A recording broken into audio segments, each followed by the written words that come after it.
Chapter 10. It was quite a large hole, the sort of thing an animal about the size of a fox might have made. James knelt down in front of it and poked his head and shoulders inside. He crawled in. He kept on crawling. This isn't a hole, he thought excitedly. It's a tunnel. The tunnel was damp and murky, and all around him there was the curious and bitter-sweet smell of fresh peach. The floor was soggy under his knees, and the walls were wet and sticky, and peach juice was dripping from the ceiling. James opened his mouth and caught some of it on his tongue. It tasted delicious.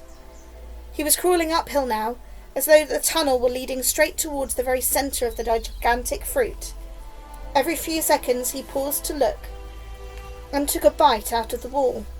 The peach flesh was sweet and juicy, and marvellously refreshing. He crawled on for several more yards, and then, suddenly, bang! The top of his head bumped into something extremely hard, blocking his way. He glanced up. In front of him there was a solid wall that seemed at first as though it were made of wood. He touched it with his fingers. It certainly felt like wood, except that it was jagged and full of deep grooves.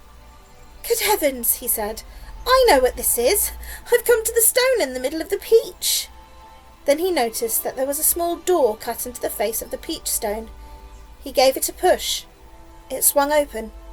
He crawled through it, and before he had time to glance up to see where he was, he heard a voice saying, "Look who's here!" Another one said, "We've been waiting for you."